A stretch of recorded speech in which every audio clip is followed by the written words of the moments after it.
La conception de la souveraineté sur les océans a évolué depuis la période moderne. Au XVIIe siècle, Hugo Grotius, juriste et philosophe néerlandais, développe dans son ouvrage Mare Liberum, publié en 1609, le concept de liberté des mers. À ses yeux, la liberté de naviguer doit être totale, car les océans sont un bien commun. Au XXe siècle, les hommes conçoivent l'espace maritime comme une prolongation de leur espace terrestre et s'emploient à ériger des frontières afin de délimiter ces interfaces. Cette projection de souveraineté leur permet d'exercer un contrôle et une surveillance sur ces espaces. En 1982, la Convention des Nations Unies sur le droit de la mer est signée à Montego Bay en Jamaïque sous l'égide de l'ONU. Si 60 États adhèrent au terme de cette convention en 1994, on en dénombre aujourd'hui 168. Certains États, parmi lesquels les États-Unis, la Turquie, le Pérou et Israël, n'ont pas ratifié cette convention.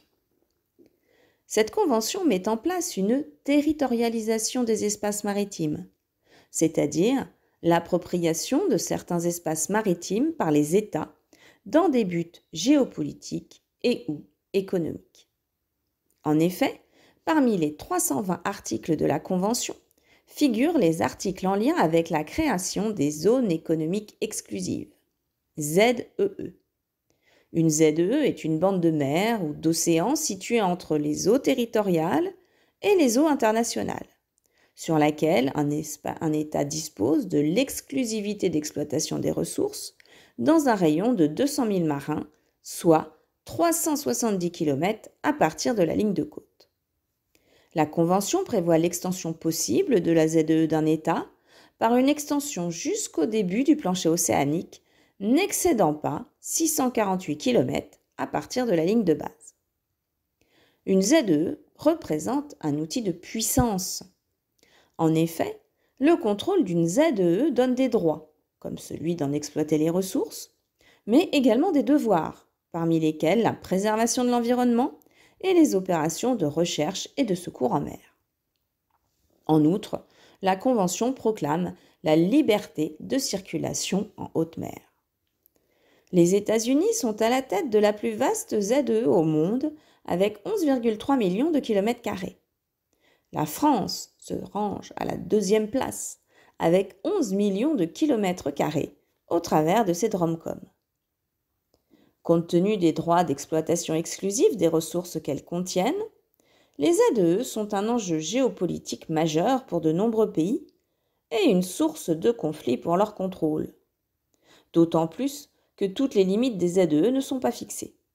Dans de nombreux cas, les deux pays riverains n'ont pas trouvé d'accord fixant définitivement la limite séparant les deux zones. En cas de désaccord, les pays concernés peuvent saisir le Tribunal international du droit de la mer, organe judiciaire indépendant créé par la Convention des Nations unies sur le droit de la mer. Ce tribunal est compétent pour tous les différends relatifs à l'interprétation ou à l'application de la Convention. Par exemple, les Chinois et les Japonais sont en concurrence depuis des années pour le contrôle des îles Senkaku.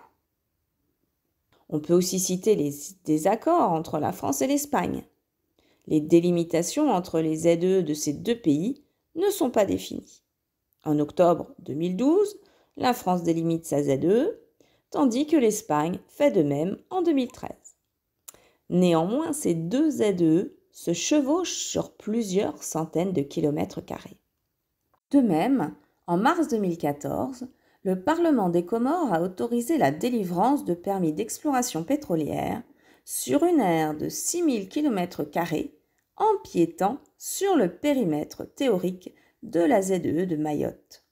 Les océans subissent de nombreuses menaces et se dégradent rapidement face au réchauffement climatique et à l'action humaine. Les eaux se réchauffent, s'acidifient, voire se désoxygènent dans certaines aires. De nombreuses populations de poissons sont surexploitées. Les pollutions sont multiples, telles les pollutions plastiques et les pollutions chimiques. Les pollutions plastiques sont à l'origine de ce que l'on appelle le 7e continent. Les rejets de sacs, de bouteilles, d'emballages se concentrent sous l'effet des courants marins.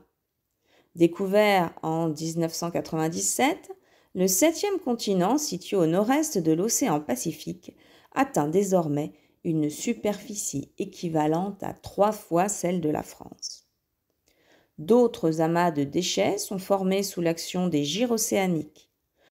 On en dénombre actuellement 4 supplémentaires, un dans le Pacifique Sud, 2 dans l'Atlantique et un dans l'océan Indien. Les pollutions chimiques sont générées par des fuites d'hydrocarbures, des rejets d'eau usée, d'engrais et de pesticides, mais aussi par les crèmes solaires et les résidus de médicaments présents dans les urines. À cela s'ajoute la construction d'infrastructures qui perturbent la biodiversité et érodent les littoraux. On peut citer la construction de digues, le creusement de ports, la pose de câbles sous-marins ou le chalutage. Face à ces menaces sur les océans, bien communs de l'humanité, les États entreprennent de collaborer. En 2022, 78 pays ont intégré la Coalition pour la haute ambition pour la nature et les peuples, créée un an plus tôt, et qui a pour objectif de protéger au moins 30% des terres et des océans du monde d'ici 2030.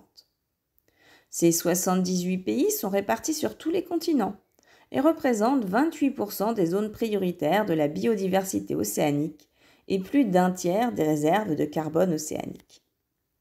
En parallèle, sous l'égide de l'ONU, les États s'investissent dans le cadre du BBNJ pour la protection de la biodiversité dans les zones situées au-delà des juridictions nationales. Ce processus vise à élaborer un accord juridiquement contraignant en ce qui concerne la haute mer. En effet, les décisions prises dans le cadre des ZEE ne sont pas suffisantes, dans la mesure où la haute mer représente 64% des mers et des océans. Le 4 mars 2023, Antonio Guterres, secrétaire général de l'ONU, s'est félicité de l'aboutissement de plus de 2 décennies de travail après la signature d'un traité contraignant afin de protéger au mieux les espaces maritimes et leur biodiversité. Ce traité permet la création d'aires maritimes protégées en haute mer et l'obligation pour les États d'évaluer l'impact environnemental des nouvelles activités qu'ils projettent en haute mer. De même, ce traité constitue la base d'une dynamique de coopération internationale, dans la mesure où il est prévu un partage juste et équitable des bénéfices des découvertes faites dans les océans. Antonio Guterres salue une victoire pour le multilatéralisme et pour les efforts mondiaux.